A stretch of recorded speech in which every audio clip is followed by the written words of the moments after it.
In 2018, 3Plus gave away loads of presents via Pass the Parcel.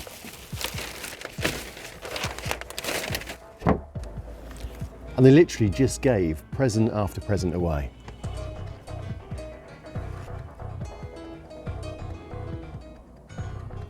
So are you ready to unwrap some treats for your Google business profile?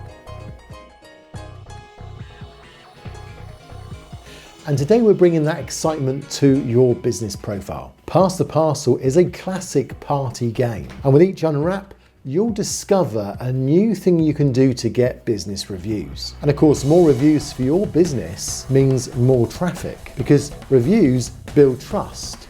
And trust is a crucial ranking factor with Google. So let's get started and see what treasures we have in store for you today. But before we go any further, of course, there is one assumption: that you do have your business already registered on Google Business. It's easy to do. A right click on Google Maps and you just fill out the form. So we'll assume you've already got a verified business, and now we're going to move into the game. So let me start the music and let's start rapping.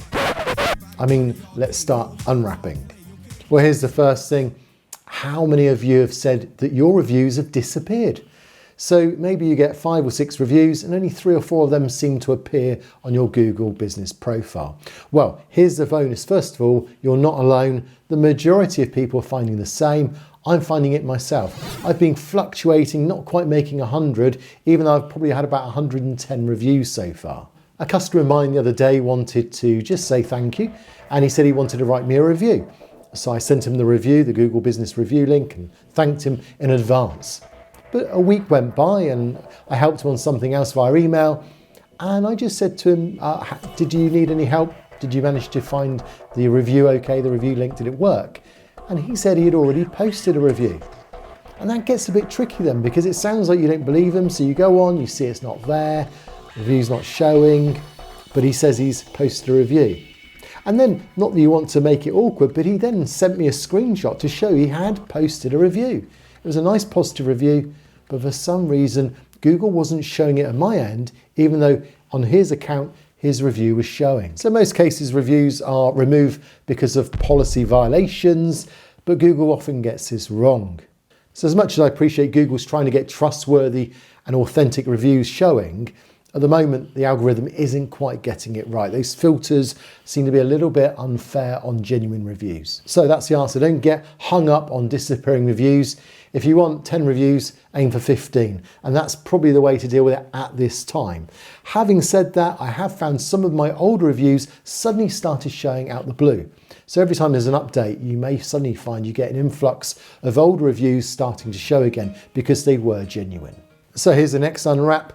Why are reviews so important? Simply put, 92% of customers will check online reviews beforehand, and that will affect their decision making. Now, there used to be a kid in my school called Scott Lakey, and he always liked to play Pass the Parcel and cheat. What he used to do is he'd not only just unravel his one, but he'd then try and do 2 or 3 others, and he'd peek to see what the present was. Let's just give you a little peek into what this video is going to cover as well. We're going to look at, have you ever wondered how many reviews you should get to make a difference to your business? I'm going to show you a super easy way to get reviews using a poster for collecting Google reviews. And where can you find a Google review management that will help you to put the right words when you reply to reviews. And also I'm going to show you a really cool present right at the end of this Pass the Parcel game. But of course, that's only for those that have watched to the end of the video. So as you can see, this is jam-packed and full of great things for you to look forward to regarding Google reviews. But I've now got several really great tips and ways in which you can quickly get reviews. But amongst those, I'm going to put and pepper a few little things there that you shouldn't do as well. So as we go through these, decide yes or no. Should you do this or shouldn't you? So here's your first one. You should use a custom review link. So should you do that? Absolutely. Where is it? Well, you just go into it here, and there Google's produced a shortened version. And when you click on that, that takes you through to your link, to your reviews. So this now should be shared with every customer when they ask for a review and they want to give you a review. Use this, and it's just within minutes they can then give you a review. Second one, you can promote your reviews using a QR code. Well, yes, absolutely. That's another thing you should do. The fact is most people don't know how to do a QR code. I'm going to show you how to do that in a moment. Number 3, suggesting ideas and keywords to the customer when they write your review. Is that okay? Well, yes, it is. There's nothing wrong in suggesting those things. And again, I've got a really good tool that will help them to know what to write. So we can't tell them what to write, but you may give them some ideas of the types of keywords that would be useful to you if they wanted to use them when they write them. So maybe a bit of a grey area because you may feel that you can't tell them what to write, but certainly you could perhaps direct them and give them a focus. Number 4, should you add your email reviews to your footer of your, say, emails? Absolutely. So if you've got a signature in your email, why not put your review in there? You could even put your review number or the number of reviews you have. You can even link it through. In fact, I did a whole video on that. So yes, definitely do that. Number 5, pay or incentivize people to write you reviews. No, so don't do that. Avoid that. So that would be breaking the policy of Google. Bribing or paying for reviews is a definite no-no. So avoid that. And many people are offering it, but that doesn't make it right. Google is trying to use the spam filters to work those ones out. And that's not going to give you long-term business benefits. If your business is doing well, you don't need to do that. Number 6, after you've had a good experience with a customer, ask them directly to give you a review. Absolutely, that's what you should be doing. That's part of the process, especially around the time when they're happy with the job and you're sending the invoice. Ask them to give a review as well. They're likely to think then at that point, that's the time to do it because they're happy with the work, they've signed it off, and now you'll probably get a positive review for that. Number 7, add reviews to your website and maybe a button below so that they can give reviews if they then read these reviews. Absolutely, I've again done a whole video on how to get reviews, how to put them onto your website, how to integrate them into WordPress, and even using videos themselves as ways of testimonials. All this comes together to produce and this built up trust in your reviews. So definitely use that on your website if you can. Number 8, ask friends and family to give you reviews. Well, that's probably a no. They're not generally in business with you. I mean, if they're a genuine business and you're doing business with them, the thing is they'll notice perhaps from your surnames, they'll notice perhaps from the fact you've not done business with them. Ultimately, a business will build reputation based on customers, not on friends and family helping you out. It's true, maybe the first 1 or 2 may be that. You would really want it from someone who has done business with you if you want to build a good reputation. Number 9, add your review link to receipts. Yeah, it's another opportunity where you're doing business. So like with emails, like with invoices, anywhere where someone's doing business with you on a positive basis, then you could put that link there. Number 10, use automatic software or pay for someone on Fiverr to give you reviews. Again, I think you know the answer. That isn't the way to do business, and that isn't going to get you any traction to grow your business in Google. So avoid that. Number 11, promote it on social media. Absolutely. And when you put it on social media, your link, so just give a good reason why. If you give a good reason why, people generally then will give you a review. Number 12, the final one, always respond to reviews. Absolutely, always do that. Respond, do make sure you use it on a personal basis, particularly if you explain some of the things that you've done together in the business.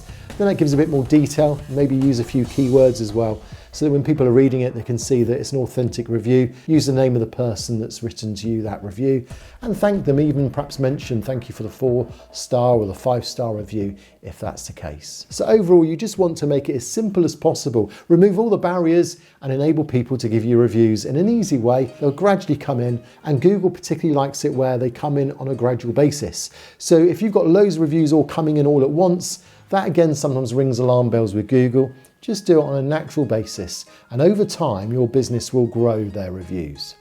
We mentioned earlier about promoting it using a QR code. So where do you get this QR code from?